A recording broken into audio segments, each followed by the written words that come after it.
नमस्कार, वैक्सीनेट में आपका स्वागत है। अपने पिछले वीडियो में हमने आपको पोलियो वैक्सीन्स और भारत में पोलियो के उन्मूलन के बारे में विस्तार में बताया था। आज हम बात करेंगे BCG वैक्सीन के बारे में, जो आपके बच्चे को क्षय रोग यानी ट्यूबरकुलोसिस जैसी सीरियस बीमारी से बचाती है। तो देखते हैं कि ट्यूबरकुलोसिस क्या होता है। क्षय रोग यानी टीबी एक संक्रामक बीमारी है जो माइकोबैक्टीरियम ट्यूबरकुलोसिस बैक्टीरिया के कारण होती है। टीबी रोग आमतौर पर फेफड़ों पर असर करता है, लेकिन शरीर के अन्य हिस्सों को भी प्रभावित कर सकता है, जैसे लिम्फ नोड्स, मस्तिष्क, आंतें और गुर्दे, रीढ़ की हड्डियों और जोड़ों को। कुछ लोगों में टीबी गंभीर बीमारी और मौत का कारण भी बन सकता है। टीबी की बीमारी एक इंसान से दूसरे इंसान में कैसे फैलती है? टीबी के बैक्टीरिया हवा के माध्यम से एक व्यक्ति से दूसरे व्यक्ति में फैलते हैं। टीबी के बैक्टीरिया हवा में तब जाते हैं जब फेफड़े या गले की टीबी की बीमारी वाला व्यक्ति खांसता, बोलता या छींकता है।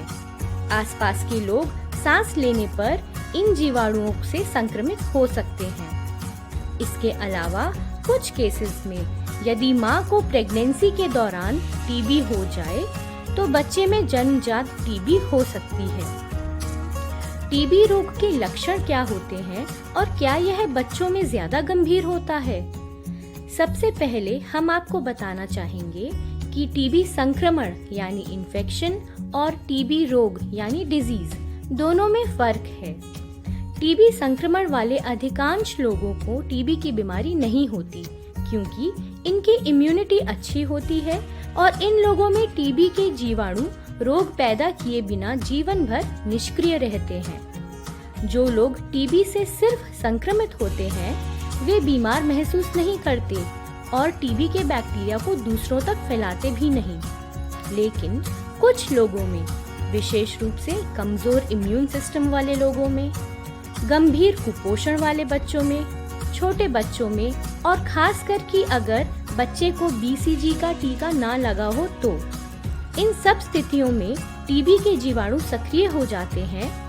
जब टीबी के जीवाणु सक्रिय हो जाते हैं और आपके शरीर में गुणात्मक वृद्धि करने लगते हैं तो इसे टीबी रोग कहा जाता है।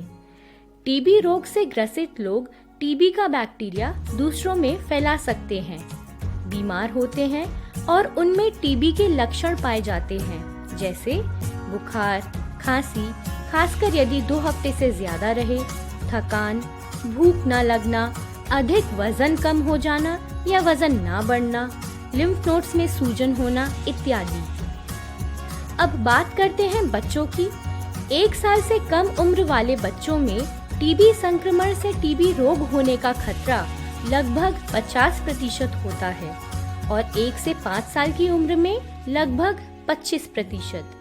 छोटे बच्चों में टीबी का पूरे शरीर में फैलने का खतरा ज्यादा होता है और इनमें टीबी की गंभीर रूप जैसे ट्यूबरकुलर मेनिंजाइटिस यानी दिमागी बुखार और मिलियरी टीबी होने के चांसेस भी ज्यादा होते हैं। इसलिए बच्चों को गंभीर प्रकार की टीबी से सुरक्षित रखने के लिए BCG का टीका लगवाना बहुत जरूरी है। BCG का टीका टीबी से सुरक्षा प्रदान करने में कितना कारगर होता है? BCG का टीका आपके बच्चे के इम्यून सिस्टम को टीबी के कीटाणुओं से लड़ने में मदद करता है और यह टीबी की गंभीर बीमारी होने से रोकता है। गंभीर प्रकार की टीबी जैसे दिमाग की टीबी और मिलियरी टीबी के खिलाफ यह लगभग 85% सुरक्षा प्रदान करता है। BCG का टीका कब लगाया जाता है और इसकी कितनी डोज दी जाती है? BCG का टीका जन्म के तुरंत बाद हॉस्पिटल डिस्चार्ज से पहले दिया जाता है। BCG की सिर्फ एक ही डोज दी जाती है और यदि जन्म पर यह डोज ना लगे तो यदि किसी कारणवश BCG का टीका बच्चे को जन्म पर नहीं लगा तो वैक्सीनेशन की पहली अगली विजिट पर आप यह टीका बाकी वैक्सीन के साथ लगवा सकते हैं। BCG वैक्सीन लगवाने की अपर एज लिमिट है 5 साल। इसके बाद यह टीका नहीं लगाया जाता, लेकिन याद रहे जन्म के बाद जितनी जल्दी यह टीका लगे उतना बेहतर है, ताकि आपका बच्चा सुरक्षित रहे। यदि माँ को प्रेगनेंसी के दौरान टीबी की बीमारी हो जाए तो क्या ऐसे में नवजात शिशु को बीसीजी वैक्सीन दे सकते हैं? ऐसे में नवजात शिशु की कुछ जांचें की जाएंगी, जिससे यह पता लगे कि कहीं बच्चे को जन्मजात टीबी तो नहीं। यदि जन्मजात टीबी के कोई लक्षण नहीं है और टेस्ट्स भी यह कंफर्म कर दें, ऐसे में बच्चे को बीसीजी वैक्सीन जन्म के समय ही दी जाती है और साथ ही 6 महीने के लिए आइसोनियाज़िड नाम की एक दवाई भी दी जाती है। बीसीजी का टीका कहाँ दिया जाता है? बीसीजी का वैक्सीन इंजेक्शन के रूप में आपके बच्चे को उसकी बाईं बाह के ऊपरी हिस्से में इंट्राडर्मल रूट से दिया जाता है। वैक्सीन की डोज 1 महीने से कम के बच्चों में 0.05 ml और 1 महीने से ऊपर के बच्चों में 0.1 ml होती है। बीसीजी वैक्सीनेशन के बाद जिस जगह टीका दिया गया है उसका ध्यान कैसे रखना चाहिए? साइट को साफ और सूखा रखें। साइट को नोचे या खरोचे नहीं। साइट पर मलहम, तेल, लेप इत्यादि का प्रयोग ना करें। साइट को ना रगड़ें, ना ही उस पर मसाज करें। अगर वैक्सीनेशन साइट पर घाव बढ़ने लगे तो साइट को खुला रखें। साइट पर चिपकने वाली पट्टी का प्रयोग बिल्कुल ना करें।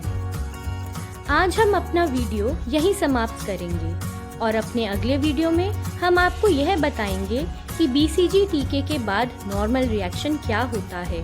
क्या वैक्सीन के बाद घाव पड़ना या निशान पड़ना नॉर्मल है? अगर निशान ना बने तो क्या करना चाहिए? और बीसीजी टीके के बाद यदि गांठ या सूजन आ जाए तो उसमें क्या करें? यह सभी जानने के लिए हमारा अगला वीडियो आप जरूर देखें। क्या आपके बच्चे को बीसीजी का टीका लगा है?